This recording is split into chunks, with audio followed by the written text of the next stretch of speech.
Hey, what's going on, everybody? This is Tyrone back with Tech Life. And what a turnaround by AT&T. It needed to be said. I know they've been doing good these last few quarters, but man, what a turnaround. So, for those of you who follow the members exclusive content, I already announced it at one of those videos. So, if you'd like to join that, link to it will be in the description down below. And for those of you who saw my predictions video last year or at the end of last year, I said fixed wireless access was coming to AT&T in a bigger way, and it is. They talked about it at the earnings call today. And the reason I know about it is because my source was telling me there's rumblings and talks internally of some things at AT&T. Hey, how do we monetize the C-band? Now, you might say, well, AT&T doesn't have a lot of the C-band, right? Or I should say, as much as what Verizon and T-Mobile are sitting on. And that is correct. But keep in mind, AT&T still has a nice chunk of that spectrum. And once that C-band and DoD is fully deployed on all sites and it's aggregated and there's more device support, they're going to pull some pretty fast speeds. And looking at it from a mobile perspective, and I know that most of you are tech enthusiasts, wireless enthusiasts, but no mobile device needs 800 megabits a second to operate. So that's unused spectrum that AT&T is not monetizing. And the next big 5G use case is not here yet. We haven't even seen it. We don't know what it is.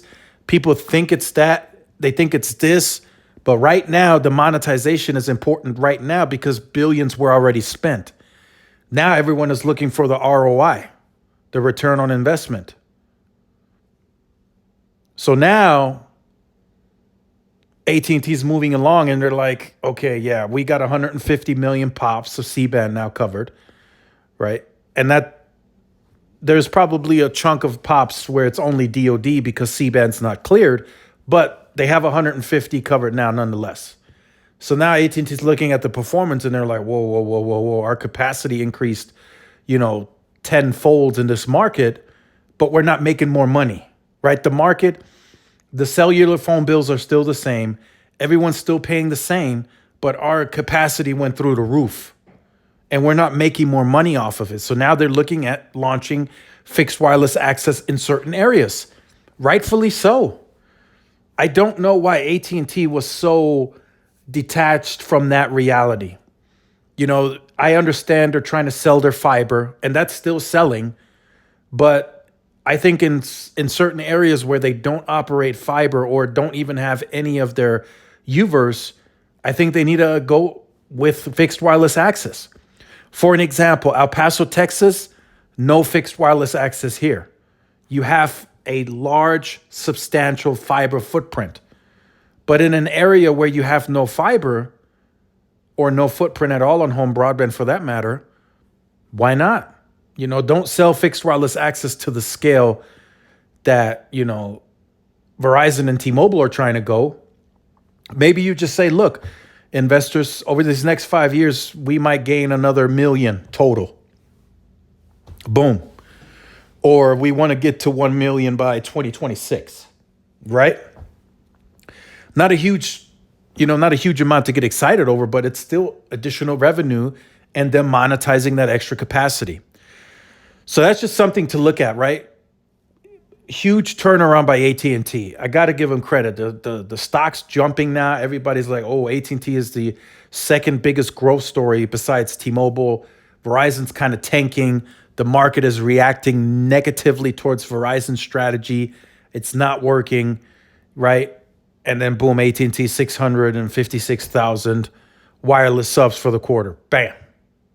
Big numbers. 280,000 fiber. They did like 1.1 million total net adds. Cricket is firing on all cylinders.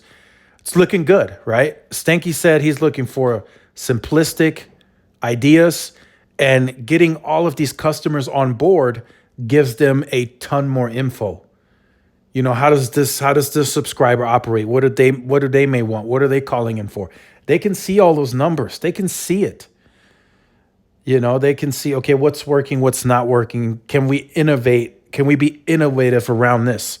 So there's some big things that AT&T can do, right? Can we make our app better? Can we digitalize this space? What's the percentage there?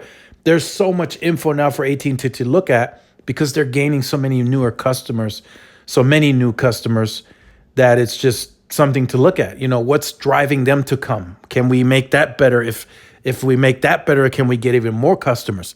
So that's good because you're selling, right? You're selling fiber, you're selling wireless, you're selling tablets, smartwatches, and once those customers come in the door, you can upsell them into all that. That's what Verizon is not realizing. Verizon had 41,000 customers walk through the door.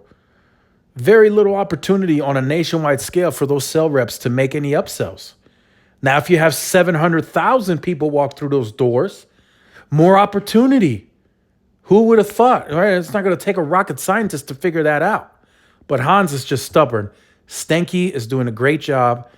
They pivoted quickly, got rid of media, and now they're just growing, growing, and growing.